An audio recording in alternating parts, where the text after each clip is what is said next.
बिस्मिल्लाहिर्रहमानिर्रहीम। Punjab local body election 2022 में मुनक्किद होने जा रहे हैं। उस हवाले से जानते हैं कि बल्दियाती इलेक्शन का तरीक़ेकार क्या होगा, इलेक्शन जमाती या पैनल की सूरत में होगा और ये पैनल किस तरह तश्कील दिया जाएगा, कौन इलेक्शन लड़ने का अहल होगा, तलीमी काबिलियत कितनी होगी, महसूस नशिस्तें और जनरल कौंसलर किस तरह मुंतखब होंगे। तो आइए सबसे पहले जानते हैं कि पंजाब में बल्दियात का ढांचा किस तरह तश्कील दिया गया है। पंजाब में जो देहाती इलाके हैं उन्हें विलेज कौंसल का नाम दिया गया है। इनका हेड विलेज कौंसल चेयरमैन होगा और इनकी तादाद 3128 है। जबकि जो शहरी इलाके हैं, जो शहरी इलाके डिक्लेयर्ड हैं कागजात में, उन्हें नेबरहुड का नाम दिया गया है और इनका जो हेड है वो नेबरहुड चेयरमैन कहलाएगा और इनकी तादाद 2544 है। जबकि ज़िली सतह पर ज़िली कौंसल होंगी, उनमें उनका हेड ज़िली चेयरमैन या मेयर होगा और एक ज़िला में जितनी तहसील हैं उनमें उसका एक डिप्टी चेयरमैन या डिप्टी मेयर होगा जो उसका नुमाइंदा होगा।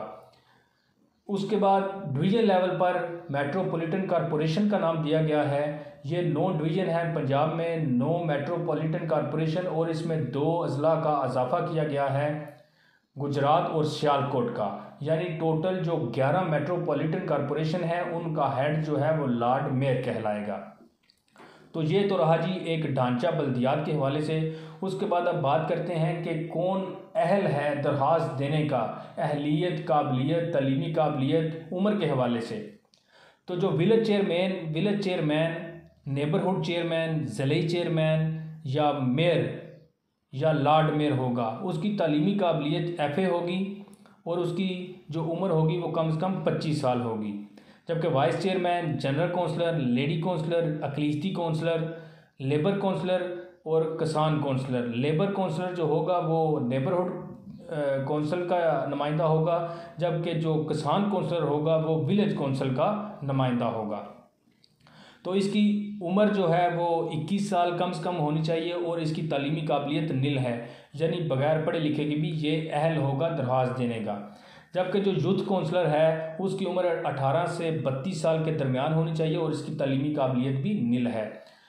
ये क्राइटेरिया देखने के बाद इसका जो क्रिमिनल रिकॉर्ड है वो चेक किया जाएगा, उसके बाद ये दरख्वास्तें मंजूर या नामंजूर होंगी। और दूसरा, ये जो इलेक्शन है ये जमाती होगा। जब आप दरख्वास्त देंगे तो आप एक पैनल की सूरत में दरख्वास्त देंगे, कोई भी फ़र्द वाहिद की हैसियत से ये इलेक्शन लड़ने का अहल नहीं होगा। अगर आप आज़ाद इलेक्शन लड़ना चाहते हैं तो आप एक पैनल तश्कील देंगे, उसे आप रजिस्टर्ड कराएंगे इलेक्शन कमिश्नर में, उसके बाद आप दरख्वास्त देने के अहल होंगे। पहले आप अपनी जमात रजिस्टर्ड कराएंगे आज़ाद हैसियत से, उसके बाद आप पैनल की सूरत में दरख्वास्त देने के अहल होंगे। तो पैनल आपका किस तरह होगा? आपका 12 कैंडिडेट्स पर एक पैनल होगा। आपके पैनल में 5 महसूस नशिस्तें होंगी और 5 जनरल नशिस्तें होंगी और उसका हेड चेयरमैन और वाइस चेयरमैन होगा।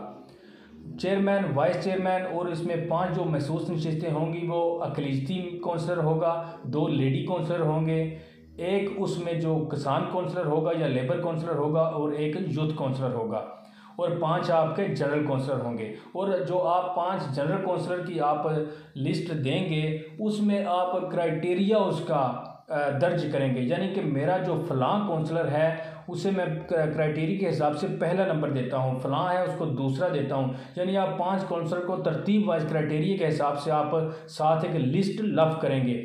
यानी कि ये जो 5 कौंसलर हैं ये आपके वोटों के तनासब के हवाले से मुंतखब होंगे। जबकि जो आपके 5 महसूस नुमाइंदे हैं, कौंसलर हैं और एक आपका चेयरमैन और वाइस चेयरमैन, ये जब आपका पैनल दूसरे पैनल से ज़्यादा वोट लेगा आप ऑटोमेटिक ही मुंतखब हो जाएंगे और अगर आपका पैनल दूसरे पैनल से वोट कम लेगा तो आप ऑटोमेटिक ही नाकाम ठहरेंगे। तो जो आपके कौंसलर हैं उनमें जो आप मिसाल के तौर पर आपने क्राइटेरिया जो पहला रखा है, अगर आपको 20% वोट मिलते हैं लेकिन आप पैनल की सूरत में हार जाते हैं, दूसरे आप चेयरमैन कोई और बन जाता है, लेकिन फिर भी आपका एक नुमाइंदा जो है वो सिलेक्ट होगा, वो चेयरमैन का, वो कौंसल का नुमाइंदा होगा।